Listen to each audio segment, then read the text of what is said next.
Enter madman, stage left. The audience rises and holds their breath. They let the vampires into their house, pretend they don't see when the teeth come out. Put a band-aid on their throat. No one wants to rock the boat, and no one wants to talk about it. You're not supposed to talk about it.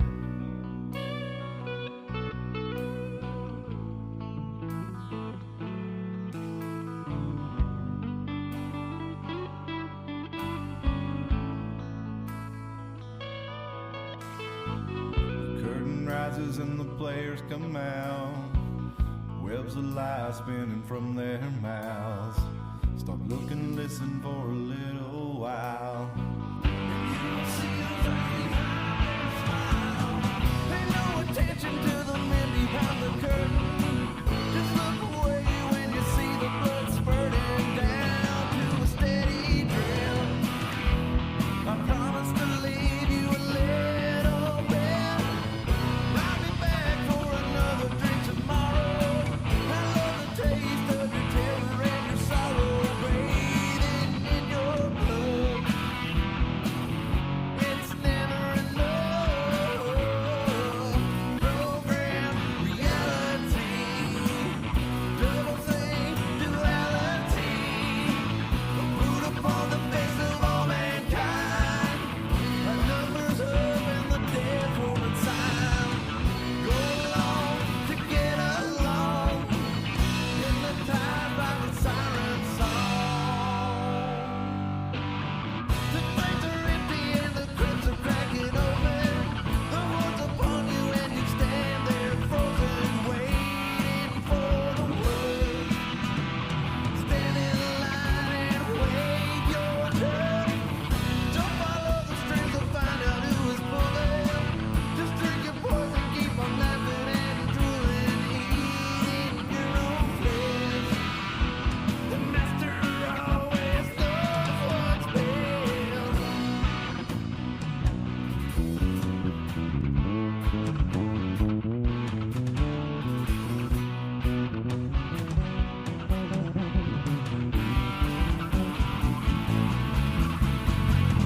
Worldwide genocide.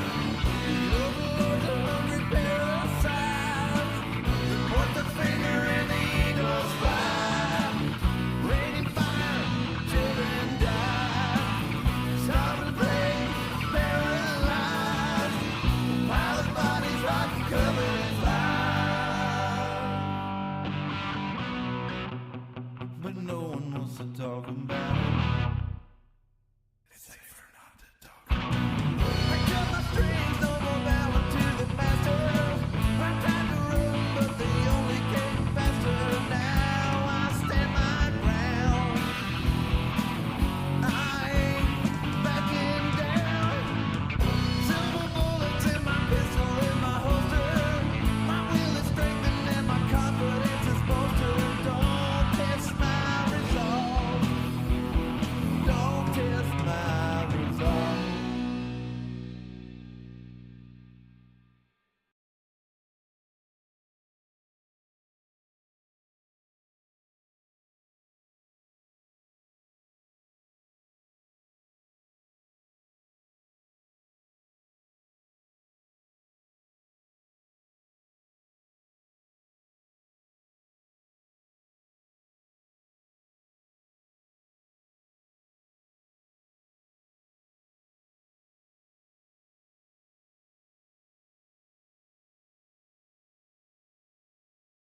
Harold, still muted there. Harold, hello and welcome to the Iron Mountain Hour. It is Sunday, March the 3rd, 2024. My name is Cliff. I'm joined by Dustin, coming to you live from Carter County here in the foothills of the Iron Mountain in Tennessee. We're working with a new studio set up here, so bear with us a little bit, but it shows that we have sound now, so there we go. Okay.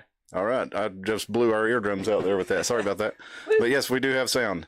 You're awake now. Yes. So thank you for joining us. We got Aaron, we got Dalton, we got Joe already in the chat. So glad to have you with us tonight.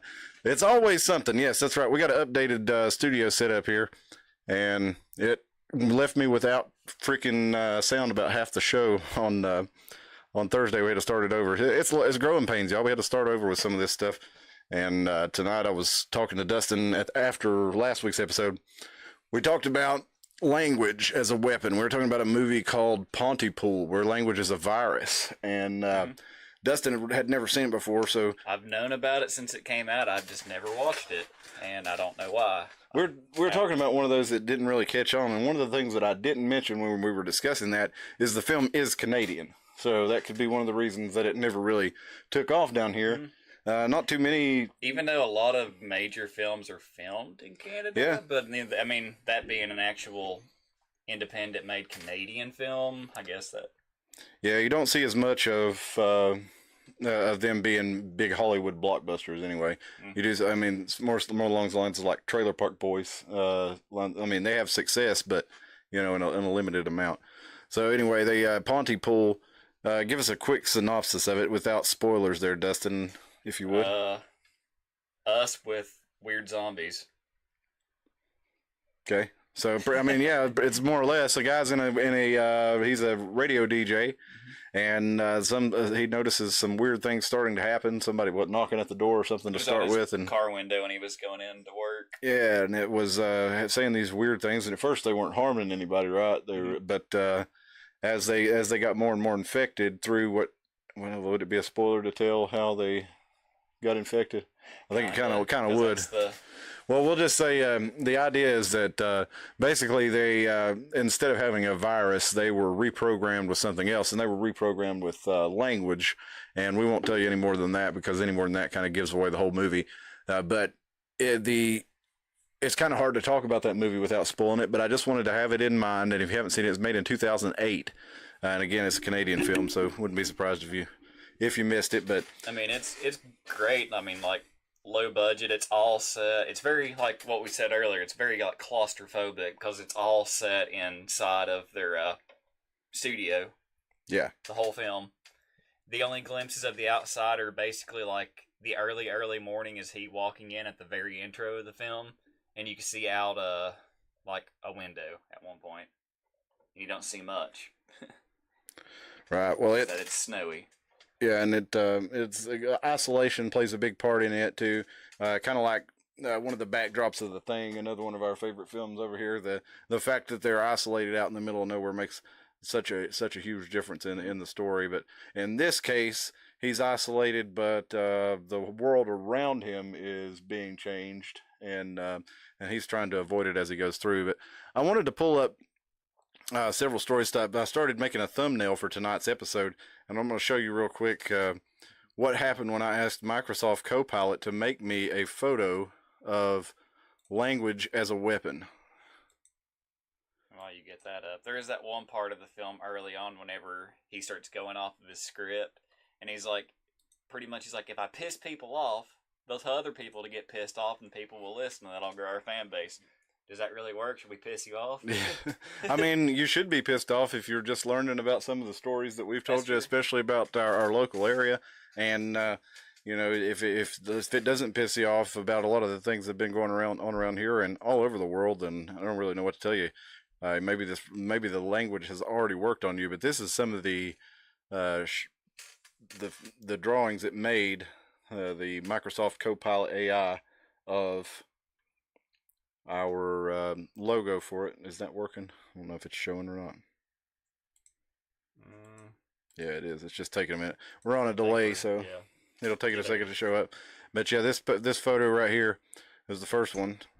The one I used in the thumbnail I thought was the best. That was this one. Language as a weapon, being used as a weapon is what I prompted. I told it to create an image of that. And if you remember, I don't know if you were here. No, actually you weren't, because our audio wasn't working correctly. But I ranted for about 30 minutes on a question that I asked Copilot AI. I asked it about, and there comes the song again. Still working the bugs out, folks.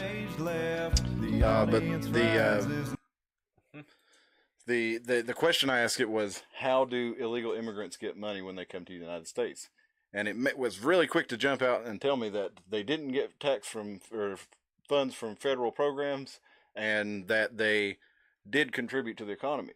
and it reminded me of the kind of the glasses Trump girl just jumped out of it, and it had actually legal immigrants are beneficial to society, and actually they make a lot of money and they don't use federal programs. But then I looked at his responses and it said, well, but there are limited cases where they can get federal funds, including for emergency, for shelter, emergency food. Stock wants to be on the show, I guess. But there was a whole list of these ways that they actually could get federal funds, and then there was another section that said asylum people who've been or being granted asylum get access to all these federal funds, and he didn't mention that everybody's being granted asylum. That's how all these people are coming in and accessing federal funds. Now, first of all, I never asked it for any of this.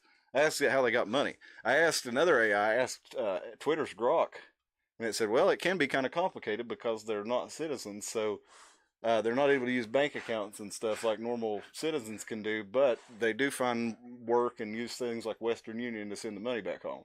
So that's a pretty straightforward answer. That's kind of the answer that you would expect, I guess, for an AI to give you if it was just kind of giving you the facts that you asked. I asked, how do illegal immigrants get their money?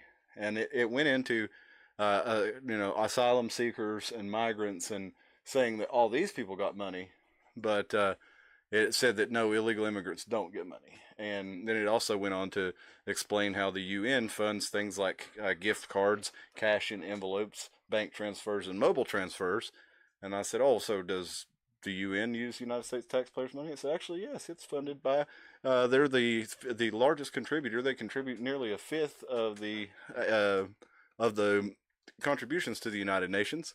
And it went on to explain it. And then I said, okay, so what part of the United States, how do they get the money to it? And he said, oh, it's the United States Office of Foreign Affairs and Special Projects funds the UN. I said, oh, and that receives tax money from tax funding. And it said, yes. I said, okay, so tax people or direct taxpayers are funding this. And it said, well, yeah, let me clarify my statement. And then it said, they are in some limited ways funding. So it went a real long way first of all, I never asked it any of that.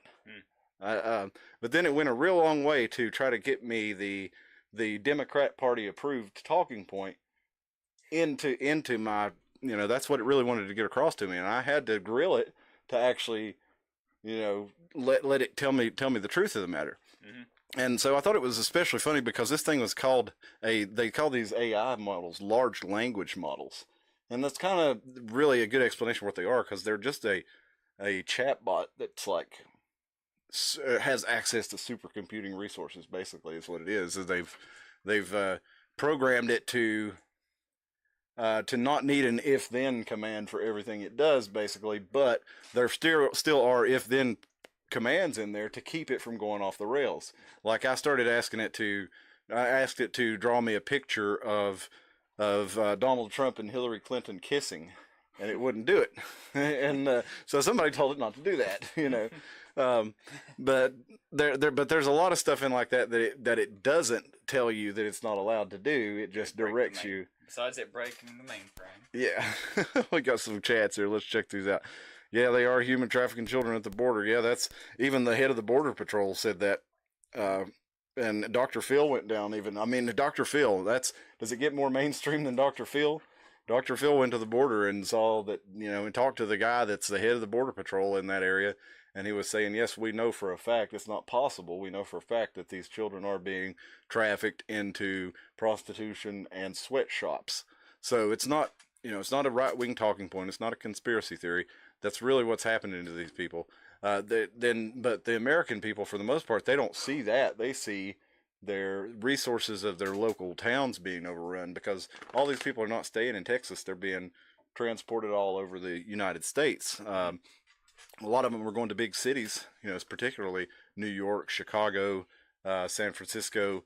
A lot of the big cities that have made it to do about how we love the migrants and we want them to be taken care of. Well, that's made its way around these folks, and they've got papers, they've got cell phones that tell them where to go, and they're going up there and getting it. And right when they get to the border, they're getting a gift card. One of the things that Copilot told me was that it does not include up to $2,200, and And then and it shared an article. It was like, well, that's how much it costs the government to facilitate it. So the actual gift card is not $2,200, but that's the cost for the federal government to facilitate them getting the gift card. So that's the total cost included. So it still costs you $2,200 even if they don't get a $2,200 gift card directly. And then Aaron's talking about Joe says give them funds to the cartels for more drugs. Yeah, I mean that's mostly who's bringing the people up here. And when they get here and get those cards, they have to pay their cut or they won't make it very far in the United States. Aaron says with the cartels and they will stuff toddlers with drugs. I watched a documentary that made me physically sick. What's going on is barbaric, feckless, and inhumane. Yes, and that's it. Dalton says illegals finding work, drywall, and digging holes for fences under the table. A lot in my area seem to find work in apple orchards and other agricultural types of jobs. Yeah, same here. There's guys doing roofs, and a lot of them do a really good job, honestly. And they do it, but it's it's not so much that we have a problem with them working. To be honest, it's more that they're outside the system. We're forced to contribute to the system that they participate in all the benefits of, but then they're not on the hook for any of the upkeep of it. So yeah, they pay sales tax when they buy stuff at stores and stuff like that, but they're not paying income tax. They're not paying property taxes, a lot of things like this. So it's one of the reasons I brought this up is I think this is one of the key parts about how language is being used to affect us. And if I hear things like, and guys, I'm not a Republican. I'm, it's like there's probably 10, 12 good Republicans in the House and probably 2 good ones in the Senate, and there's some good ones here and there, but it's just more that overall, as far as a philosophy, the Republican Party does not uphold the values of the Republican Party. So that's the main problem with it. But overall, I do agree with a lot of the values of it. And the Democrat Party has gone kind of so far to the left that it's hard to imagine going along with them any further. But one of the things that they do, and I really think they're part of the same party. The uniparty is real. It's just that basically the progressive wing of the party pushes everything, and the supposed conservative wing party just is kind of like, no, stop, don't, along the way and make us think that we're fighting it, but they're slowly chopping away at the other end, so both ends just keep kind of going. Yeah, and they're really working together. But so when I talk about this being the Democrat Party talking point, I just mean it's the progression. It's where they want us to be. If you look at the policies of the Democrat Party back through the last 25 years, they've pretty much all become enacted. With regard to like marijuana legislation, gay marriage, they've reached all these benchmarks and they've just kept on going. And so a lot of people thought those were the end goals, but it actually turns out it's a whole lot crazier than that. And then so a lot of people are jumping off of that boat there, saying, yeah, you're gonna destroy everything with all this because you've already achieved the main parts that we wanted you to achieve as a party, and now it's just like you need something more to fight for. So you're going to take us to full communist revolution. I mean, that's the way a lot of them are talking. I know it's not. I know that's how hyperbolic, but that you really do see a lot of that kind of talk and a lot of that language being used.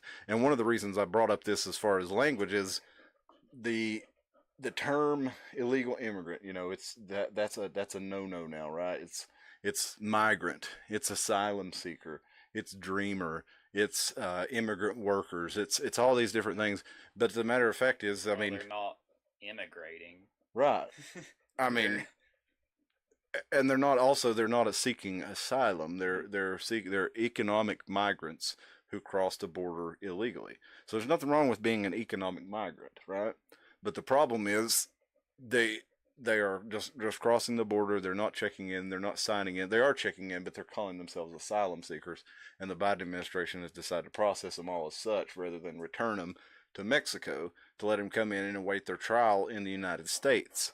And it's basically overwhelmed our local infrastructures, our national infrastructure.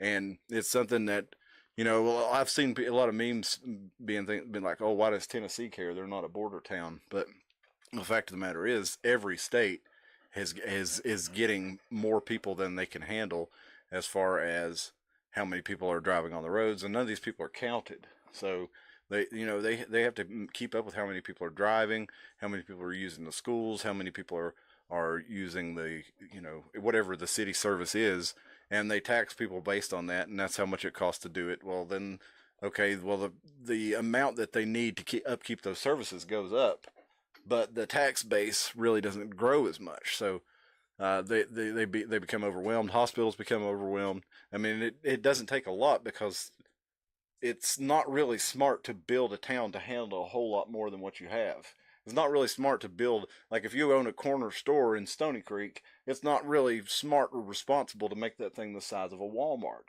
because you're not going to get the customer base. You're not going to have the amount of business to be able to keep that place up. So you want to keep the place about the size of what you can handle when it comes to business, when it comes to government, anything like that. Emergency rooms. Remember when COVID was a big thing? They're like, oh, emergency rooms are 95% full. It's like emergency rooms are always 85 to 95% full.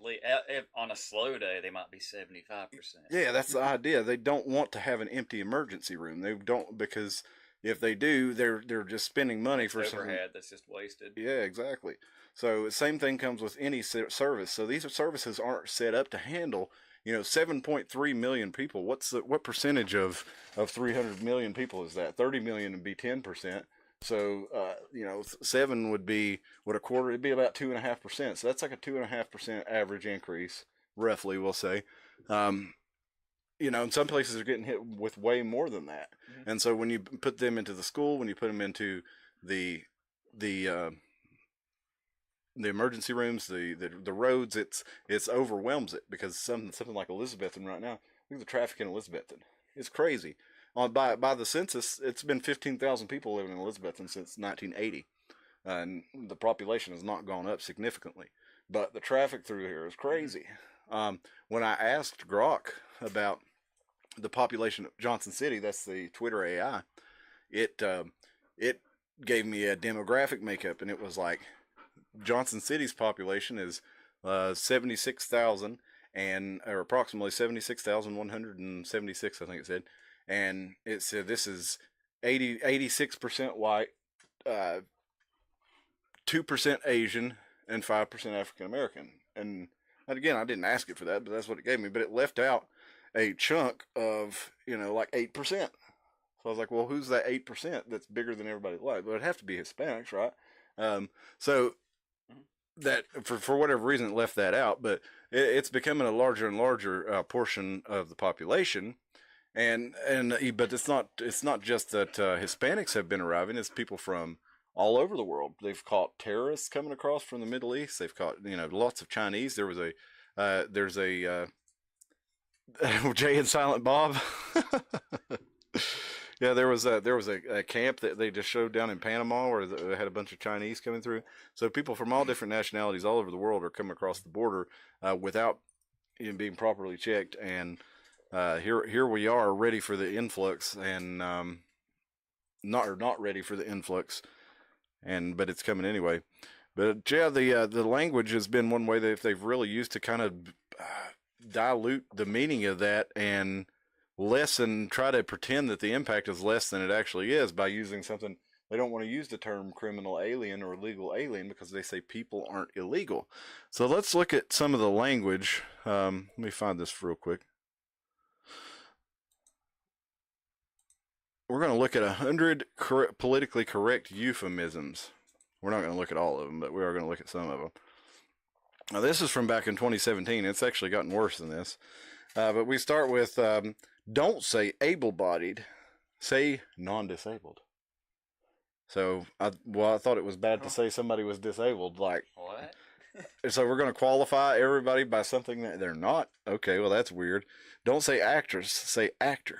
Don't say Australian Aborigine, say Native Australian.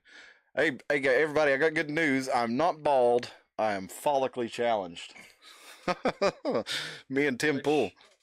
The Australian thing, the Aboriginal people, don't they? That's their heritage, and that's what they want to be called. I couldn't tell you, but I wouldn't be surprised. But I know they made the Washington Redskins change their name and change their logo when what was it? A Blackfoot Indian actually designed the logo. The Blackfoot tribe gave it full approval and were huge supporters of the team, and they looked at it as an honor to have the Lakota or the Blackfoot chief be featured on their on the platform on there. But the politically correct folks took it out of there. Okay, let's see. I'll tell you my favorite one though. And B says this is what she wants on her tombstone. What happens when you die or pass away? Where's it at? I can't find it, but oh, here it is. Dead or passed away, terminally unavailable.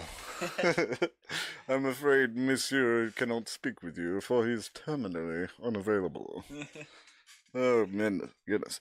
I mean, a diabetic, a person with diabetes. Okay, I can understand that kind of stuff as far as from the person with diabetes, because I think that's a big problem of language in healthcare being used to harm people, because you're like, oh, I'm a diabetic, right? That's something I am, not that I am a person that suffers from an infliction that called diabetes, and I've got to take my medicine. Like, that's part of who I am, my medicine for my diabetes, and you own all these things. And I think that's a big part of language in healthcare, keeping you dependent on the medical system, because you feel like this is part of who you are, and you express it in language even if you don't consciously think of it. That's how many people express it. Yeah, you can see that every day with simple things like people in the store. They're like, "I need my Mountain Dew." It's like, Yeah. you haven't bought it yet. Yeah, you don't own it. It's not yours. But my Mountain Dew, that's part of them. They gotta have them. I need my nicotine. I need, I think we all do it to a degree. We all do, but sometimes it's just like whenever you hear it every single day, it's just like it gets real. It's like agitating. It's like you're in. Yeah. Whatever. That's right, Spill. They can suggest the way I speak all they want, but I'll say what I've always said, and I think that's that's the way a lot of people have begun to think again, because they realize that this language is not just about being nice to people. Okay, it's all good to be nice to people. If you call like a mentally challenged person a retard, there's something wrong with you, right? That's a terrible thing to do. But if you call somebody who's acting like an idiot and knows better a retard, or even if they don't know better, it's a lot different from using that as you're not saying, hey, you're like a person with disabilities. You're saying, hey, you're being an idiot here. And the same thing with other words like that. We all used to use those for one another, and we weren't saying, hey, stop being a gay person. It was just slang. And so a lot of people have decided, look, I'm not trying to harm anybody's feelings with this, and they're going to say that I'm harming people's feelings no matter how I talk, so I'm going to talk the way I freaking talk. And so you see a lot of that, and I think that's a good thing and a bad thing, because we got what Tim and I have called the ricochet has a real chance of happening with, as far as the political right, or the traditional American people coalescing under the political right to basically take their country back. And that's kind of what happened in 1930s and 40s Germany. You had people who were really wronged by the power structure, and had a lot of a new agenda, a lot of a change being forced on them that they didn't really want to participate in. And then somebody came along and riled them up and said, hey, we don't have to take all this, and pushed them back. And I have concerns that some things are going to happen like that in the United States, because I hear a lot of people, with their thinking and with their political actions, saying, well, we're not operating within the law anymore, so we just have to do what we have to do. And I think this leads us to really dangerous territory. But then on the other hand, you're like, well, if the other side is not operating on the law and they're using the law to crush us, how do we stop them from crushing us? So it's really a precarious situation, and I really would hate to see it devolve into something awful. But with a lot of the talk of saw that movie Civil War being made and showing how precarious our situation is, and that's been a lot of part of the political discourse is, are we headed for a national divorce, a civil war, this kind of thing. I haven't seen anything really about that movie besides like a map of it. Yeah. And South Carolina wouldn't be on the side that it would be on. They wouldn't be on the side that you would be on? No, they wouldn't be on the side with, like, New York and all that stuff. Because it showed them on there. It was like, South Carolina, no, they would be on the side with because Tennessee and like the other parts of the southern states were in line with something with Florida. Yeah, you wouldn't want to isolate yourself. As a matter of fact, that's why several of the states in the Civil War actually went in with the Confederacy, as they didn't want to be isolated. They're like, well, like Tennessee in particular, that's one of the reasons that they actually ended up joining the Confederacy, because they had Confederate states all around them, and Tennessee really wasn't big on it.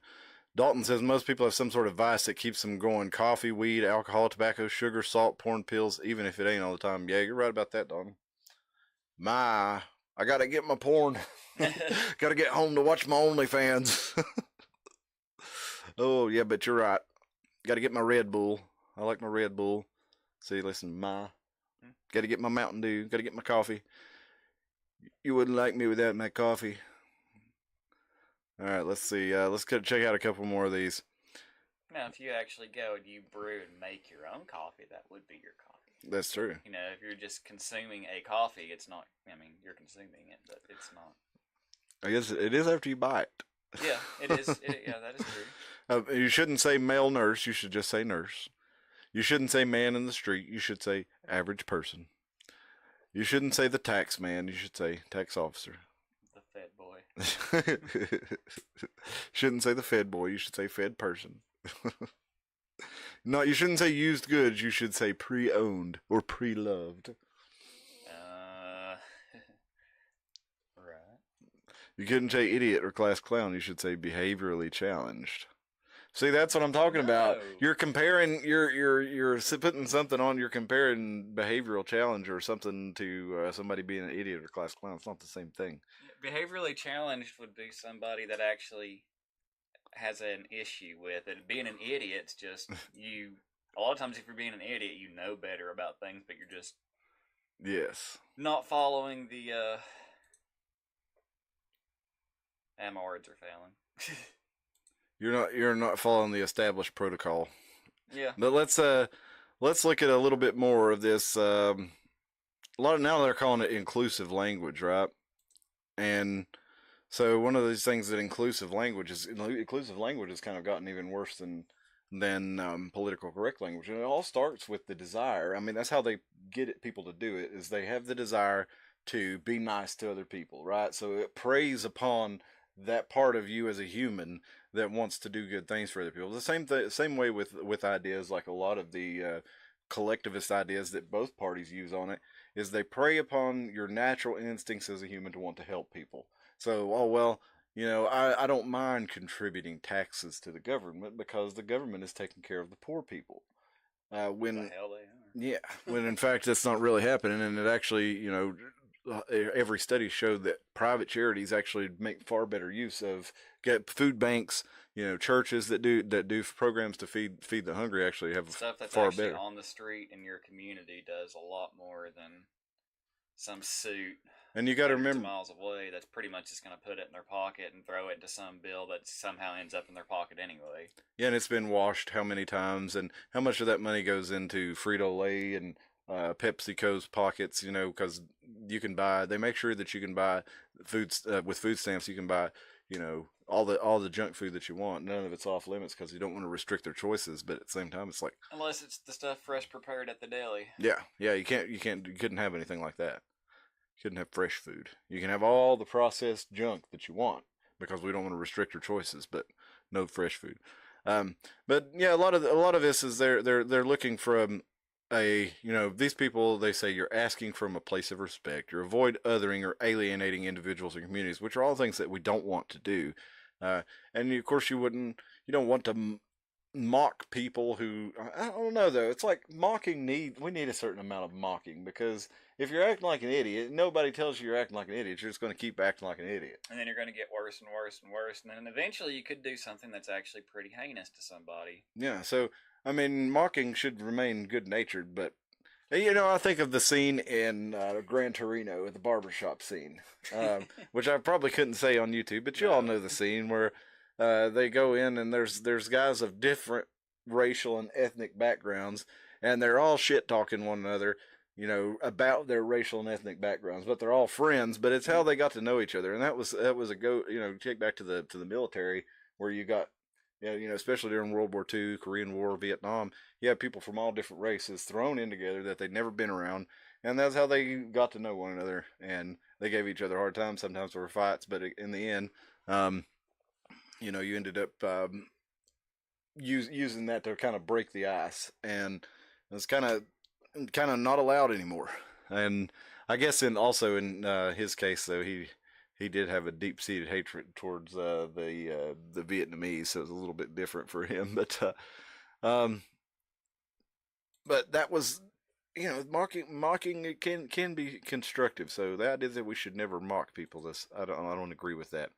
But I think that where this eventually goes is there's a technique. It's described often as a pseudoscience called neuro-linguistic programming. Have you seen this? Have you heard about this? You ever heard of neuro-linguistic programming?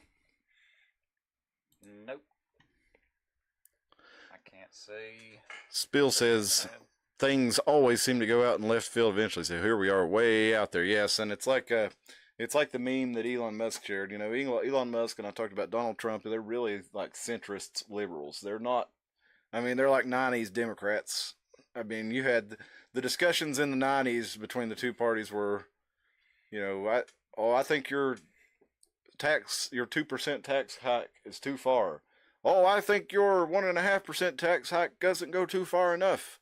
They're just a 0.5% off, but they pretty much were wanting the same thing because most of the people in the country shared a sense of values and perspective and a sense of what was right for the country. And a lot of the things that have gone through over the last 35 years are the things that we kind of all agreed didn't need to go through. And we've seen nonstop warfare, we've seen nonstop social upheaval. Sure, NLP reframing, says Midhill Mini Farm. Thank you. Yes, we got the NLP. NLP is a way that a lot of this has been used on us, I think, by politicians. I think politicians specialize in NLP. Oh yeah, but where I was going to continue, the left used to be. Well, let's reverse it here. The left used to be right here, right, and here was the right, and most of us were right here in the middle. But then all of a sudden, well, I wouldn't say all of a sudden, but relatively speaking, all of a sudden, but over the last 35 years, the left has gone way over here. And the right has followed them to a degree, not completely, but they followed them a lot. And then, so the center is like way over here now. So if you're an old school liberal, then you're in the center. And then the progressives just keep progressing. And if you're an old school center liberal, then all of a sudden you're closer to the right wing than you are to the left. Language is a big part of that, and I think that nobody really exemplifies it like Barack Obama. I think he was probably the most skilled neurolinguisticist that I've ever seen. And basically, the way it is there's certain words that mean things to you, and you frame all your wording around these things. So you have what you want to achieve, the overall goal of your speech, right? And you when you're crafting your speech, you'll use key words that will get you to that point. Things that make people think of certain feelings, things that have core meanings to people. And you'll work those words into the speech, and then you'll find ways to use them in order to, and a skilled linguist like Barack Obama was really, really good at that. He was really good at kind of making everybody feel like he was talking to them and like he was addressing their problem, when realistically Barack Obama was doing exactly what the what do you want to call them, the powers that be, or the overlords of the state really wanted him to do. He was continuing to expand warfare in the Middle East. He was continuing to expand the bureaucratic state in the United States. Meanwhile, the whole time he's talking about as if he's doing the opposite of these things. He even won a peace prize for a Nobel Peace Prize. Okay, he expanded the Afghanistan and Iraq war, expanded into Lebanon and Syria and Libya and Saudi Arabia, or not Saudi Arabia, but Yemen. Funding Yemen and Saudi Arabia, or funding Saudi Arabia and Yemen. All kinds of different, ramp ups of. He created ISIS. So we'd have somebody to fight there. So he was supposed to be the peace candidate, and that was the way he talked, and he got a lot of peace people to vote with him. And then guess what? Now look what happened. You've got the left wing of the political, the left political wing is overwhelmingly in support of the war in Ukraine. They're overwhelmingly the ones that were in support of continuing the war in Afghanistan and Iraq when Trump was trying to bring people home from there. So we had this flip-flopping. I think a lot of it had to do with, the right wing being largely the boots on the ground in Iraq and Afghanistan, and finding out that we weren't over there for, that was all a lie, that, everything we were supposed to be doing over there was not what they were told, and that all the politicians had lied to them. So the right wing kind of turned anti-war, and the left wing, who supported Obama, who was anti-war, and they were all anti-war when they supported Obama, but then when Obama was doing war, expanding the wars, they started making excuses for him. And a big part of that, I think, was the language that he used. And he used, these progressive military languages, like, we don't have an explosion, we have a combustive disassembly. Or we don't have, a missile strike, we have a kinetic action. We don't have, it's all these fake words that people use to sound smart, and also to pretend that they're saying something other than what they're actually saying. And that goes back into George Orwell really described it, or Eric Blair, whatever you want to call him, in Animal Farm to a degree, but especially in 1984. And that was one of the key points of it, was how language was used, how you would say the exact opposite of what you actually meant in order to convince people to do the right thing. And they would know that you were actually going to do the exact opposite thing, but they would still support you and say how you were correct. So, but the one thing that President Obama did? What did he do? He had the border secured. Well, he deported more. That's actually true. He deported more people back into Mexico and stuff than Bush and Trump. I mean, especially Biden, for like the other three presidents. Yep. Yep, he sure did, because back then that was the popular political position. If you remember, during the run-up in the primaries to the 2008 debate, or 2008 presidential contest, we had candidates from both sides advocating building a wall. There, it was really prominent on the right wing, but you had, I'm pretty sure Biden was even supportive of it. But you had Democrats who were supportive of building a wall also, and so it was one of those things that was forced to. Forced to keep Barack Obama honest, I guess. The border was, it was something that everybody agreed on at the time, and that largely changed. And I guess in the second term, it kind of went downhill a little bit, and that was one of the reasons that Trump made, picking up the border as part of his big plan and rebuilding the wall, but. Again, that was a part of that language shift started under Obama. The undocumented migrants, the asylum seekers, that's what they started calling them. And really, if we go back into, I wish I had found the study before the show, because I was one of those things I meant to pull up, but as you can see here, Dustin, I've got about a dozen or 15 tabs already pulled up, so I can only do so much on it. But there was a study that showed that in 2010 to 2012, the instances of the words racism, the instances of the words sexism, misogyny, they all spiked all at the same time on major news publications. So it's like these things, and it actually coincided with the Smith-Mundt Modernization Act.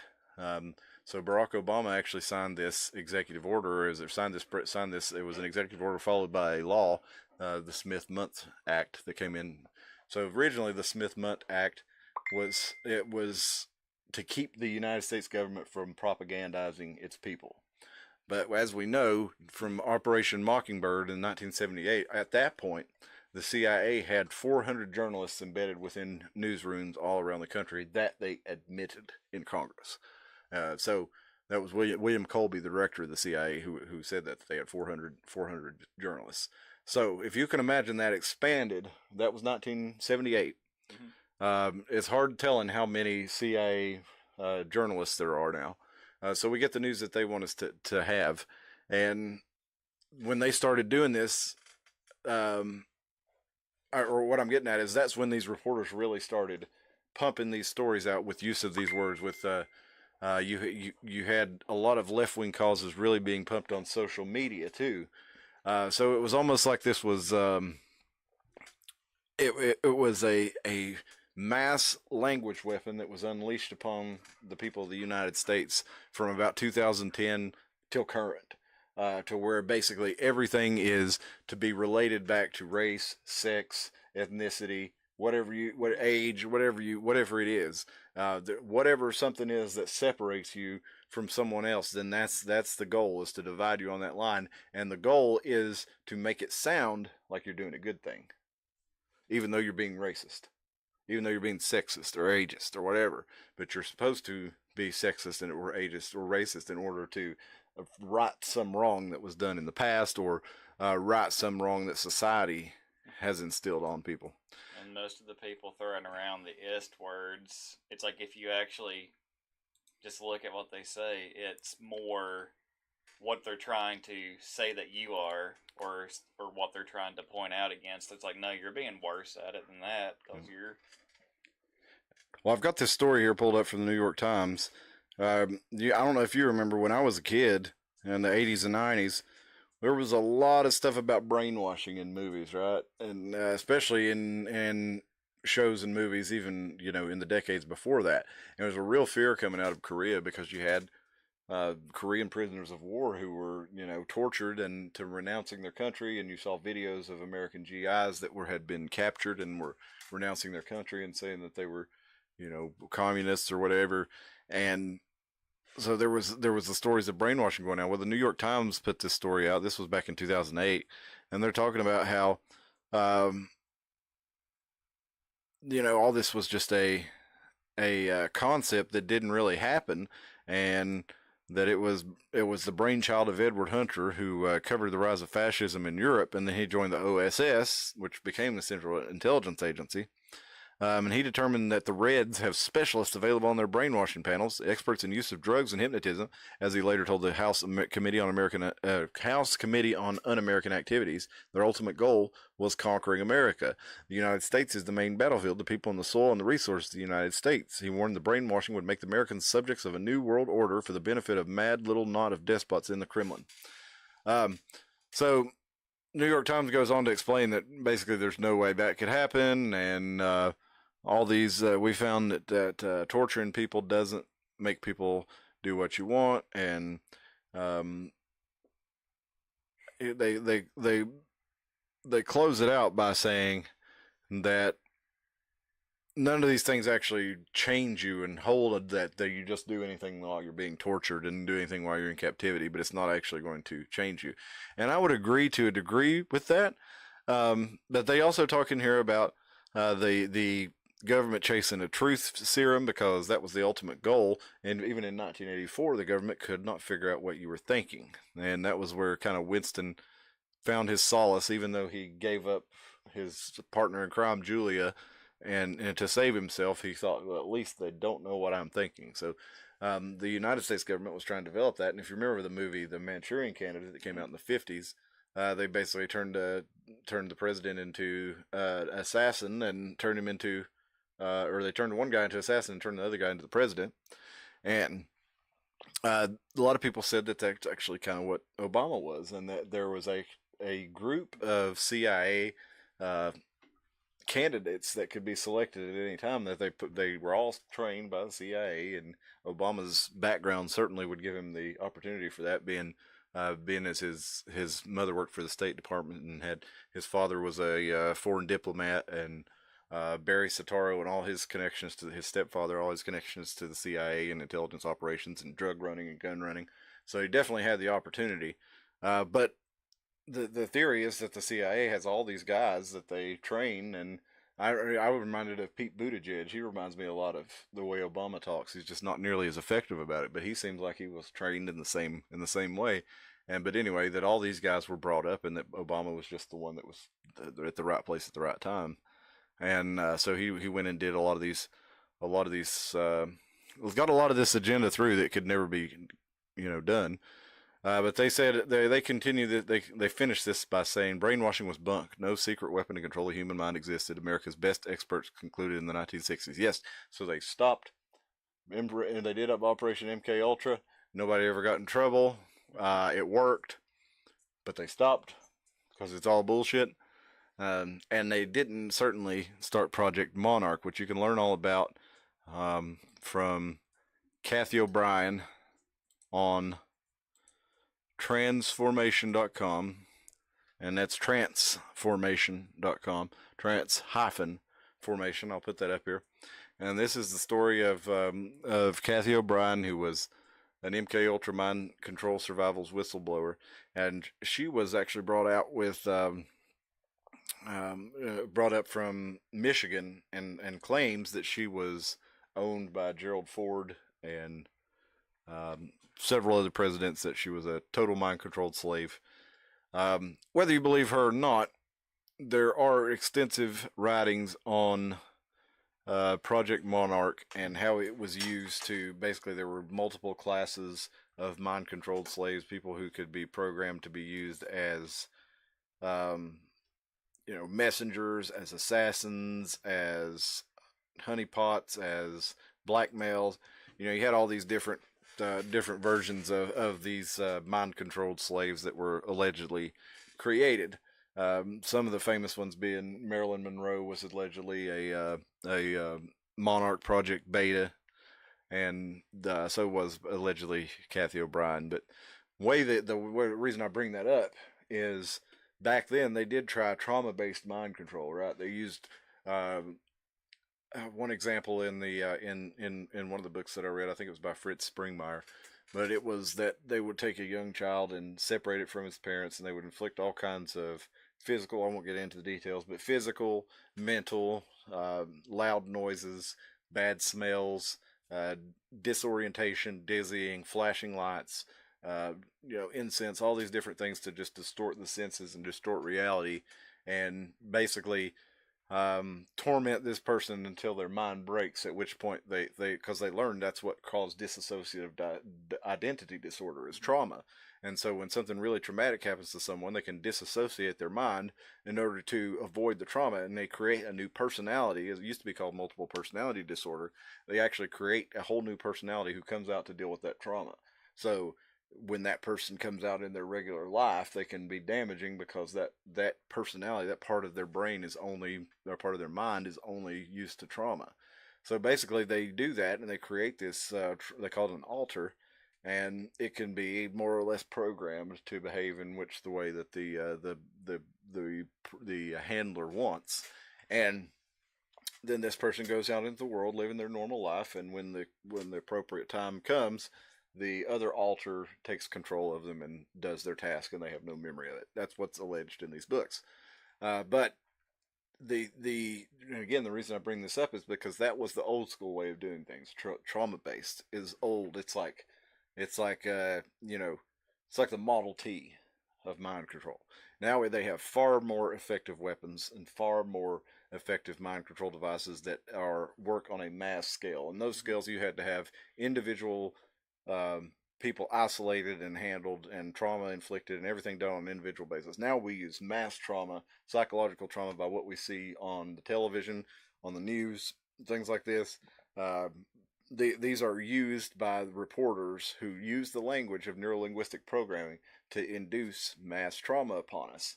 And things like 9/11, you think about the traumas that inflicted on the nation. You think about the first school shooting, Columbine, how the trauma that inflicted on the nation. These things were taken at key points to do. The key legislation was passed right after each of these, right? And the country would never be the same after them. Oklahoma City bombing, same like things like they passed the whatever law they want to do, they use it right after one of these traumatic events. And that's not even to say that they caused the traumatic event, but the traumatic event is amplified and used, and then that's where the language comes in to program you when you're in the wake of the trauma. Disaster go to waste. Mm-hmm. And if you want to see the real effects of it, look at COVID-19. You look at the way the news media spread lies, spread things that were, not even lies, just made up. That's not like they knew the truth, and were hiding it from us. They're like, oh, we don't really know, so we're just going to make it up. And then when we find out what the truth is, we're just going to keep saying that. And anybody that says goes against it is a liar and a fraud. And I wanted to read you this, just a bit of this piece from Psychology Today. Oh no, that's the next one.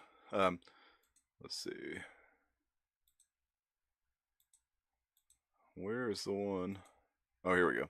It's from New England Psychologist, and it's talking about mass formation psychosis. And we talked about this one before. We did a whole program on it when Robert Malone brought this up on Joe Rogan's podcast, and he described it in terms of what was happening in the United States and everywhere else in terms of people's overwhelming acceptance of the COVID-19 vaccination and the COVID-19 protocol. And he's right, because all of a sudden, our whole way of life was changed by the news media, and everybody fell into this way of thinking that was totally not based in reality. But because all the news media agreed upon it and the government agreed upon it, we all followed it and pretended. I don't mean you individually, because obviously we're all here. We didn't, but most people did. They followed this. I think like 80% of people got COVID vaccinated in the United States. So Still don't think it was that high. well, that's what they're saying. And here it was not. It was not as that high in Tennessee. Dalton, yes, Dalton was killed from 4 years ago.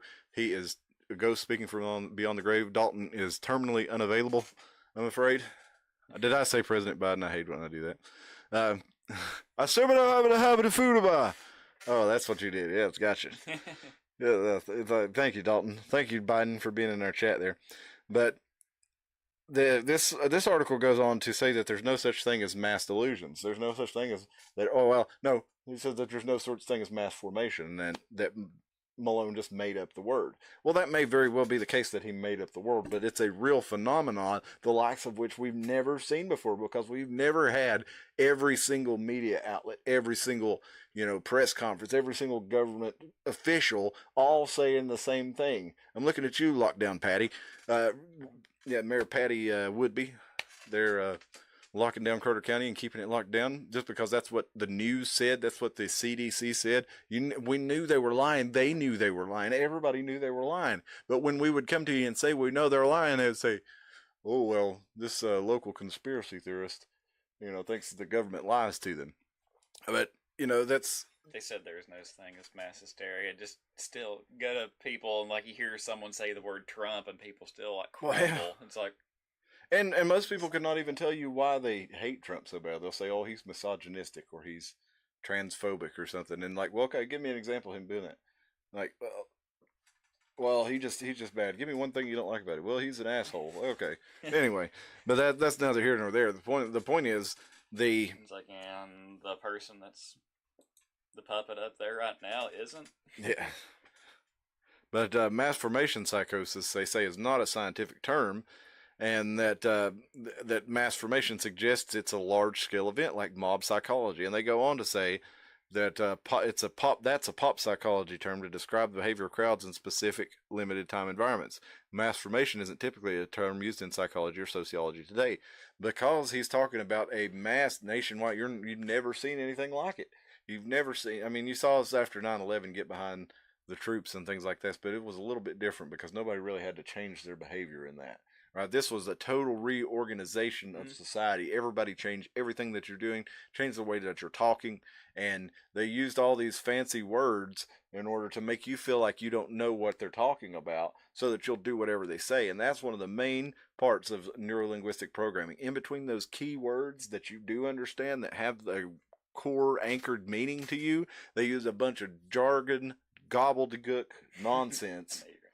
A bunch of commie gobbledygook, but they use a bunch of nonsense words, that made up words that sound like they're going along with what they go with, but they really are something to hide the true intent of what they're doing. That's the main purpose of it. If you want me to call a guy who's acting like, if somebody's acting like a retard and you don't want to call him that, then what do you want me to do? You want me to clean up my language and call him something else that doesn't get to the point of it, right? You want me to call him, behaviorally challenged? Well, that's not true. That's a lie. Okay? He's not behaviorally challenged. He's not mentally disabled. He's acting like an idiot. But you want me to change my language in order to obscure the true meaning of what I'm trying to say. In this case, to not hurt someone's feelings. But in many other cases, it's because the goals are actually much more sinister than the language would imply. And we gave you an example of that, like kinetic disassembly, or something like this to describe an explosion. But they go on down here to say that the problem with Malone's theories is that exhibits all the traits of an individual with only a rudimentary understanding of psychological and psychology and psychological theory. And then he was trained as a medical doctor, medical researcher, blah, blah, blah, blah, blah. And then you say he knows little about it. So they're discrediting right there, right? So he's not read all the same books we have. He's not using the language that we like to use. He's making up a language to describe something he sees. He's using a word that makes sense to describe the phenomenon that he's seeing. And you're saying, New England psychologist, that we're not seeing the phenomenon, that it doesn't exist because he's not read the same books as you. So therefore, the phenomenon doesn't exist. All right, Dalton, during the pandemic, you had to fart to cover up your cough instead of the other way around. Yeah, right. You could let that big fart rip over the cough and, excuse me, I just got back from China. Hadn't been the same since then. People were psychos during COVID. I almost got in a lot of fights, Armageddon hour. Yeah, people were pretty crazy, and you still kind of see the effects of that trauma. You see people walking around with masks to this day. Mm-hmm. People who are otherwise healthy, and if you were to ask them about, I'm trying to do my part. It's like the coronavirus is endemic at this point. It's everybody's still testing positive for it. Everybody, just like the flu, it's among the population. At this point, the damage is done, but you still see people hiding from it. And it's irrefutable to me that there was a massive psychological op done on the United States or the whole world during that. So we're at 11 o'clock. We could really go on this topic for a really long time, but I want to get into the rest of the story, as Paul Harvey would say. But I did want to show you this one there. Psychology Today. Change your language, change your life, right? And after these are the same people that say that neurolinguistic programming is a pseudoscience. But while they'll write things like this, and it's absolutely true. And it's talking about how the way you think of things, like replace I have to with I get to. Like instead of I have to go to work today, I get to go to work today. No. Think of things in a positive light, right? Now, see, that's not true, right? Like I hate my job, but do I ever want to go? No. Right. You're not excited to go to work. You don't. I mean, yes, it's good to recognize how good you've got it, and not to dwell on the negative. But but still, it's like shit sucks. But that shows you, though, if you were to manage to think of that way. There are some things that might work with, and the minor substitution of one small word can make a major difference on how we feel about things. Oh, really? Can it? Well, I wonder what would happen if the news media did that on a large scale. I wonder if that could make a difference. 5 seconds. Yeah, I wonder if that could make a difference. Instead of I'm going through something difficult, how about I'm growing through something difficult? Well, I mean, okay. That's true, like but if you have bad shit happen, you should learn from it, and you should grow out of it. And that's honestly a good way to look at that. Okay, so that's a good use of language to manipulate yourself, basically. All right, so this is showing you how you can use language to manipulate yourself in a positive way. There's also ways that you can manipulate yourself in a negative way, and there's ways that others can manipulate you in a positive or negative way with language. It's the whole point of this, and they're showing this with this article. That this is kind of exactly the opposite of what they were saying with neurolinguistic programming, that it's pseudoscience, that it's bunk, and there's nothing to it. This is doing the exact same thing to you. This is what guys like Tony Robbins do to people, how they, people will go see Tony Robbins and then they'll turn their life around. It's mostly because they get them to think about things a different way and say things a different way, and to trick themselves to look at things in a positive light by using different language than they were using. So it definitely works. Which, just using the language is, trying to do that's one thing, but you still have to have the introspection. Yep. Because, some of those people that, we've all met in our lives, the people that are like, love and light, that's the only thing. Those are some of the worst people you'll meet in a lot of ways. Because they don't understand the other end of it. They don't understand, like, they never got through their darkness. Right. They just try to hide it and be like, oh, if I just think happy all the time, I'm going to be happy. It's like, you have to do the work to correct yourself. And this actually, I was going to share with you. This is actually from the Atlantic, and this shows you how kind of even the center is moving back more to normality. Normality. Normalcy is not a word. Normality. But this is the Atlantic writing the moral case against equity language. What's a justice-involved person? And they're basically saying exactly what I said in all these is like, we're using these words to make us feel better about things, but we're actually not changing things. It's just obscuring the meaning, and it's actually harming people by trying to help people feel better by not saying what is truly happening. We're actually harming them by not acknowledging the truth. So I agree with that. And it's very rare that I agree with Atlantic anymore, but it was a good article, and maybe you should read it. It was just from yesterday, it's from a year ago yesterday. But it's the moral case against equity language if you're interested. Now we'll go to get rid of all this stuff here because I did want to tell you about Javier Milei banning gender-inclusive language on Argentina's official documents. Okay, so a lot of people were saying, "Oh, I don't believe in banning language." Okay, this is the government, and what he's doing is banning the use of changing.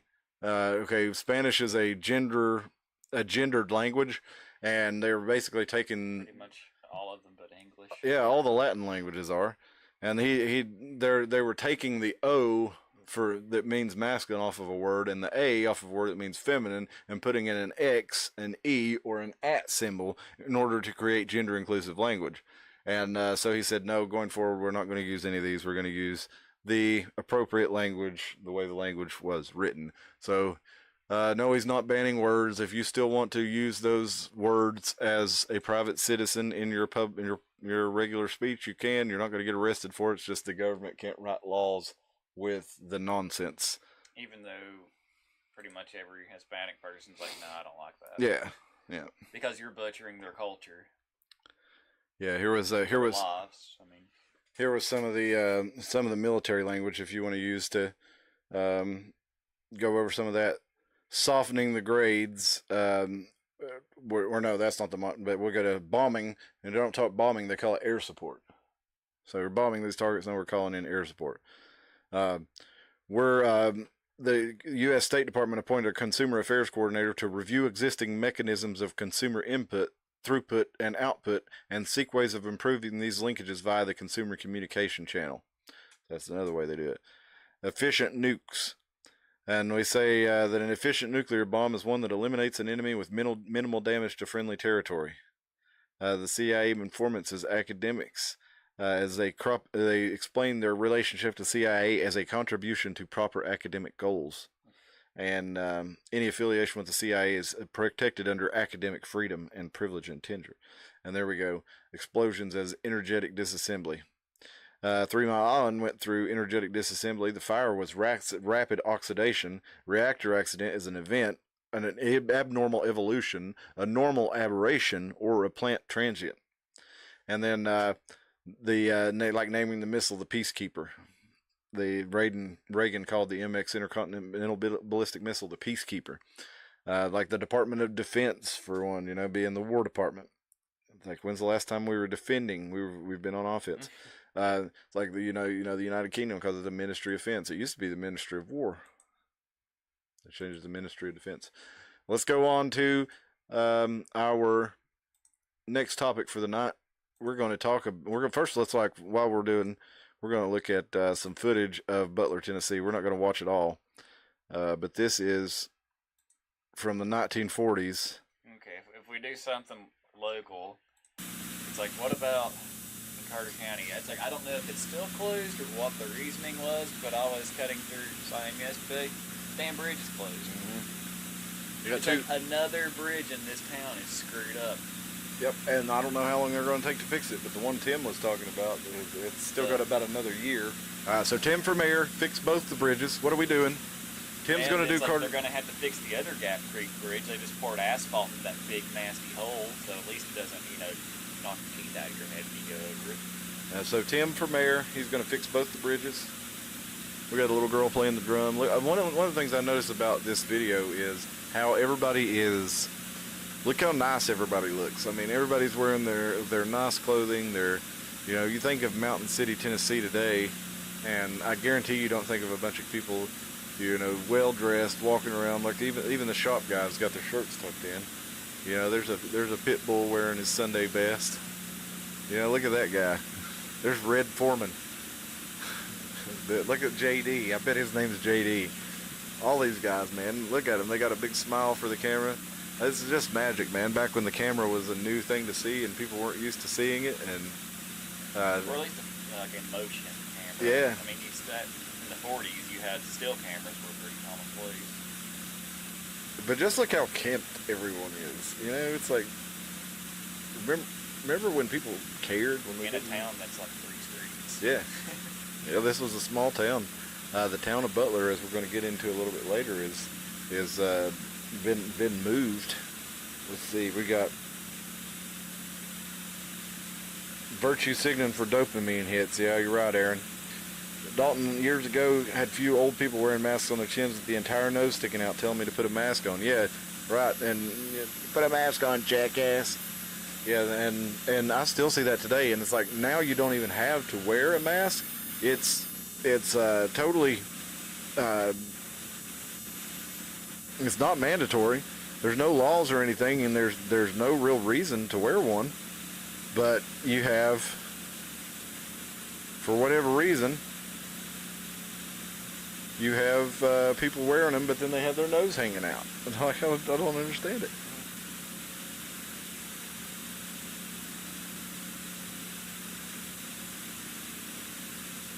Just fixing up the, there we go. Fixing up the window there, folks. In our corner office. Yes. Mid-Hill Mini Farm. Speaking of language, check out Laurel Erica. Never heard of it, Mom. Let's see.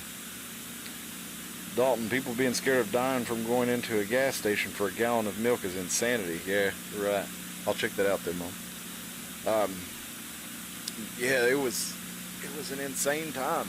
And people didn't get that way on their own. People didn't get that way. Okay, I played a video on our last episode that Aaron and I did on Thursday night of a woman who was talking about how there was this mystery virus going around, and she and her boyfriend had it, and everybody had it, and they tested it. It wasn't COVID. It wasn't the flu.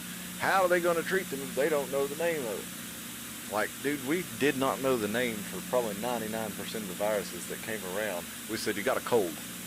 Or I got a virus. And like, oh, it's not the flu. Well, just go home and drink lots of water. Okay, we don't have to know the name of every virus for them to treat. The answer is take vitamins, drink water, get rest. I mean, whether it's the cold, the flu, if it's not bacterial, that's the answer. It's like they can't do it. And if it's not bacterial, don't take fucking antibiotics. Yes, that too. So the bacterial stuff doesn't get even stronger, because that's why you have these stupid powerful bacterial agents. Yeah, that's right, Dalton. Where's the overweight people stamping around their pajamas? That's what I was wondering. Where's all the leggings and sports bras? Isn't that so nice when you see 300-pounders step out in their leggings that are stretched so tight that you can see everything underneath it? Isn't that lovely? How did they get along without this? Look at that baby. You know what's crazy? That baby's probably dead now. That's wild. Everybody in this video, all these young people are. This was 85 years ago. Yeah, it's crazy how time passes. But it's crazy that we still have these videos and these pictures. I mean, it's amazing. That looks This is in Mountain City. You can spin across this town. Yeah, we used to care about things. We used to want to be good at things. We used to take pride in where we lived, and it's just not that way anymore. Just, okay, this little tiny town, how modern this looked for that time frame for the 40s. Yeah. Yeah, this was right after the Great Depression, no less. It apparently wasn't depression for there, because everybody's got nice cars, the buildings look well kept. The permanent wave shop. Attention to particular women. I like that. Attention to particular women. Everybody there looks particular.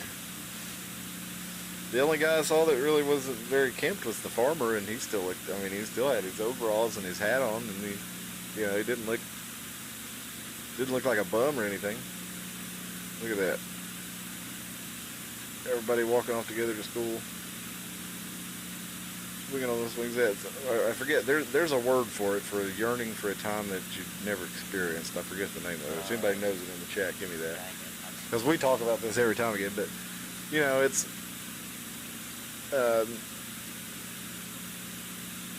There was a lot of things going on in the United States as far as this was the middle of the the FDR administration or right after it, and a lot of things that really damaged the country went on to for reforms from Herbert Hoover to he really doesn't. You could never beat him in a fight, or you could never knock him out because you couldn't hit him in the chin. Oh, he's like, man. Like a chicken. Look at everybody. Is that the tavern? That's what it looks like. Or a soda shop or something? Pharmacy? Mom, I'm trying to pay attention to this book, but this man's recording me.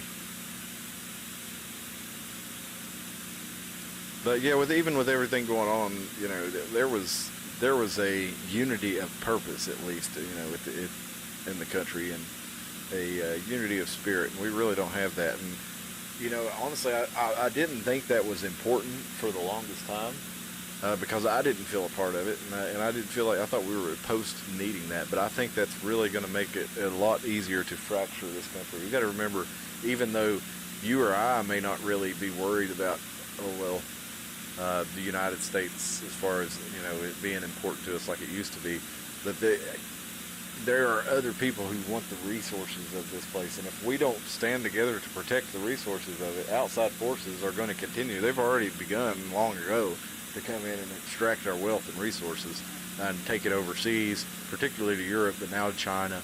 And if we don't have some kind of sense of purpose and meaning and being of what it is to be a United States, this thing is really going to fall apart, and it's being sucked from the inside out right now by like vampires up in the Richmond, north of Richmond, are sucking the core out from it, right? But we've still got we've still got the walls kind of, but eventually you suck enough of that core out, the walls crumble upon themselves. It's something that I saw, like what is it? China has like a 2025 thing where they're going to be 100% self-sufficient, where they don't have to, have anything from the rest of the world. I wouldn't be surprised. It's like okay, and then, but the thing I could say about that is, it's like all these countries that have like taken, to save $1, push all their business there, they have all this infrastructure. They have all this stuff to create with. Fermois? I don't believe that was the one I was thinking of. Anemois? I don't believe those were the ones I was thinking of, but that's I'm not familiar with those. So, it's like, hey, what happens if, whenever they get self-sufficient, they're like, hey, you don't like this, so we're cutting off all your stuff because we don't need you anymore. And then it's like, look at all these countries now that don't have any sort of infrastructure or, ways to be self-sufficient because they've pushed everything and rely on everyone else.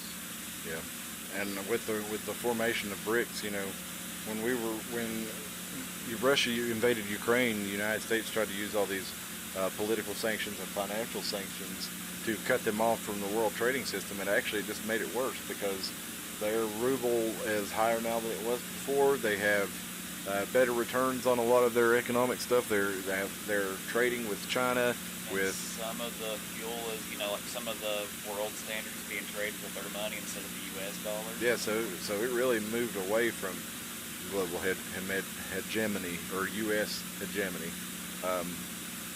It kind of forced us away from that because it made them adapt or fail, and they damn sure weren't going to fail, so they adapted. And they found to go on without connection to that financial system. They still trade, I think it was like 5-6% in U.S. dollars.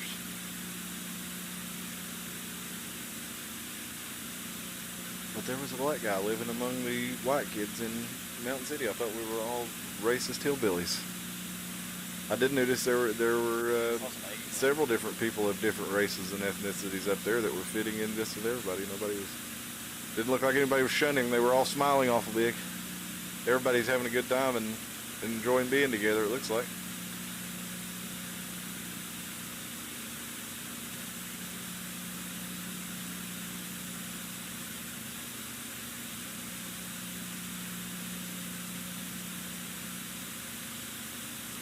Oh, what a time.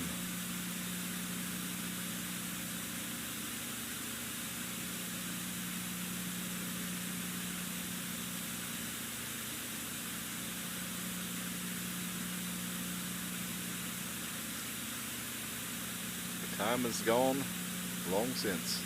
And here we are in 2024. Calling things by the opposite of what they actually are.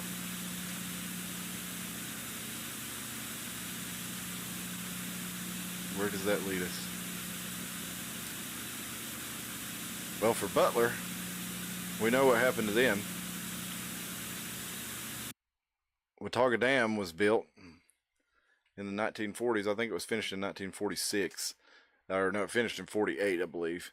They started building it in 1941, I believe, and then it actually started December 17th, 41, so right after Pearl Harbor, and they started on it in December or February 42, but then they actually stopped construction on it for a while during the war, and they ended up coming back after 1946, and the Army Corps of Engineers built this thing for the TVA. Looks at some of the photos of it here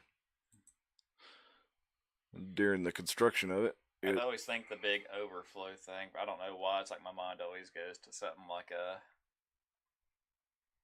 Shai-Hulud or something like that, some big sandworm. Oh. I was always worried about falling in it as a kid. Yeah. Let's look at some better pictures here. This is from CarterCountyHistory.com. This is Wilbur Dam. Now, Little Wilbur actually had to be raised up, and the spillway had to be widened when they made Watauga Dam. And you'd think, I always thought because Watauga Dam was earthen, and Wilbur Dam was made of, I don't know what, steel, I guess. I always thought it was the newer dam, but it was built it was built right after World War I, 1918, I believe. And then Watauga Dam was built right after World War II, and there's Wilbur. That's the back of it. And it's for the Wilbur Reservoir. It's a lot smaller. That's where the water from the Watauga Dam feeds into, is the Wilbur Reservoir. And here is the south face of the dam from over like towards Hampton. There's the Appalachian Trail off of Watauga Lake. There's a view from the dam. And let's see. These are not the ones I wanted. I don't want to enjoy the whole slideshow here, folks. Let's see. Here we go. That's what I wanted. The image of Old Butler. It's stunning, 144p. Yes. There it is. That's the town we were just watching on the video there, Old Butler. Very small town. They actually relocated this town. The people who lived there, this was in the valley of the Watauga River Valley, and when they formed the dam, this was actually got flooded. So they actually loaded these houses up. And if you go want to see pictures of this, you can go up to, here's a better version of it on TVA's website. The built for the people, Watauga Dam, they say. And remember, TVA is a privately owned corporation, is a private corporation owned by the federal government for the people. Now, you could argue TVA has done a lot of good, especially with flooding control and things, but again, we've seen with the smart poles, we won't get into that tonight, how it's a way for the federal government to do what they want when it's in violation of things that they can do. But if you want to see more of these, you can go to the Butler Museum, and I don't know if this fella is still alive. Let's see. But there was a guy who actually was alive, Herman Tester. He was alive he lived in Old Butler and had to relocate.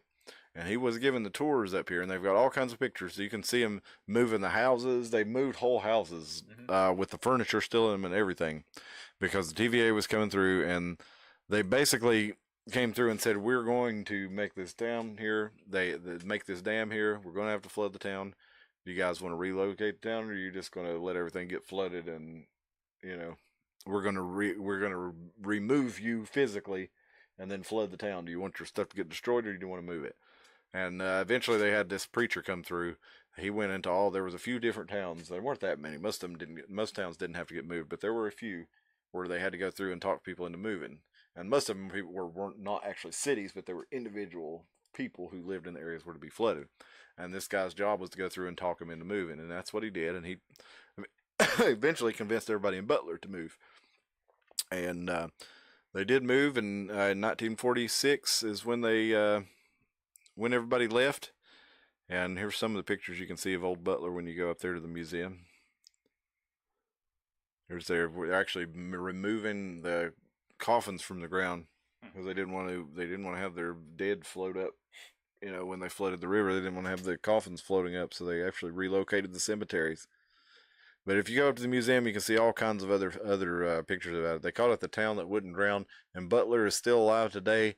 If you go up there, I like to go to Butler from time to time. I love when I get to work up there, but they've got a nice marina and a couple good places to eat, but it's nowhere near like an actual town like that was. It's just not the same.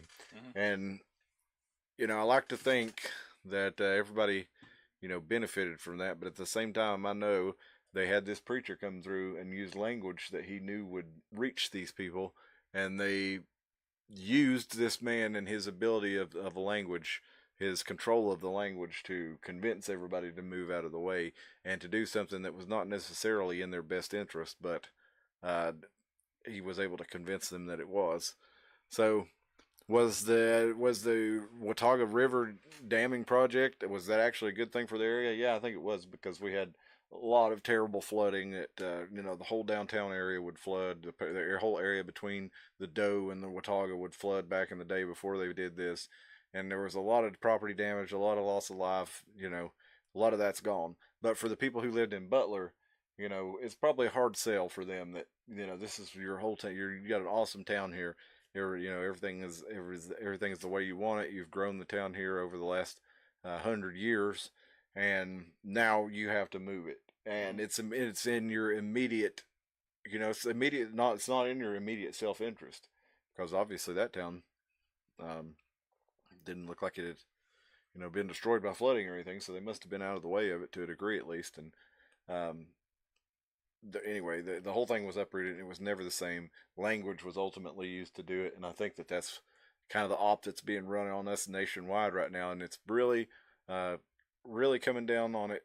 So with migrants and undocumented asylum seekers and things like this, let's call them what they are, folks. Let's call criminal aliens, okay?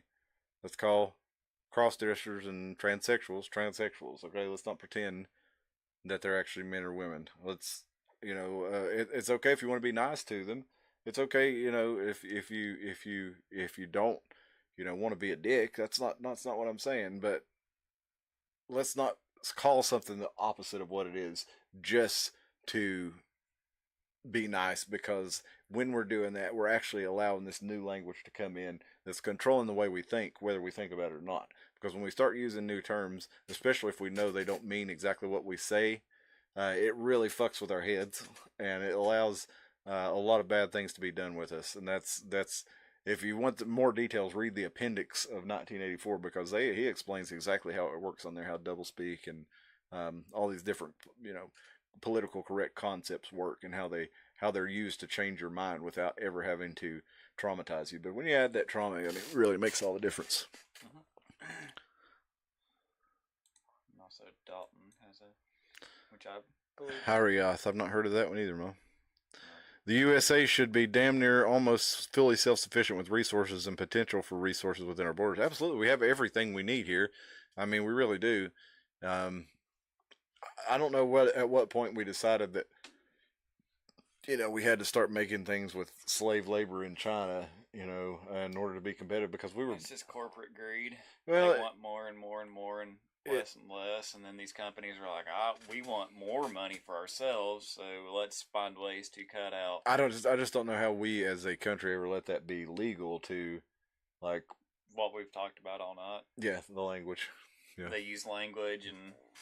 Yep.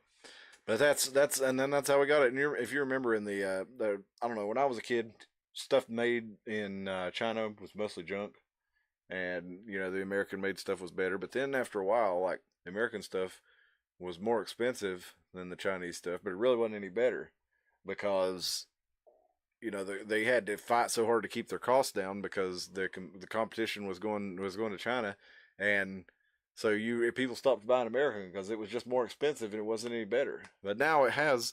If you buy something made in America now, it actually means something for the most part. Most of the time now, when you buy stuff made in America, it is better made. You are going to pay more for it, but now at least it's worth it. So, you know, I try to do what I can, especially with my business. I try to buy everything made in America, made in Tennessee that I can. I can't always do it, but a lot of it we can. And a lot of local businesses that you can support. So that's one important thing that we can do to get back to a cohesive strategy. And you know, let's not be afraid to say what we mean. Let's get active in our local communities for one. That's the first place that we can have some kind of impact on it, and that's what this show is really about. So we'll be back with another episode next week. Aaron, Armageddon, and I are going to get together on Thursday night. We're going to look at news and current events. But I thank you so much for joining us tonight. Dustin, you have anything you want to leave us with? No. Watch Pontypool. You can watch it on Internet Archive if you want to watch it for free. If you don't want to, it's on YouTube right now. That's how I watched it. Okay, there you go. The whole movie is on YouTube. There you go. So you can find it for free. Pontypool, Pontypool, Canadian film made in 2008.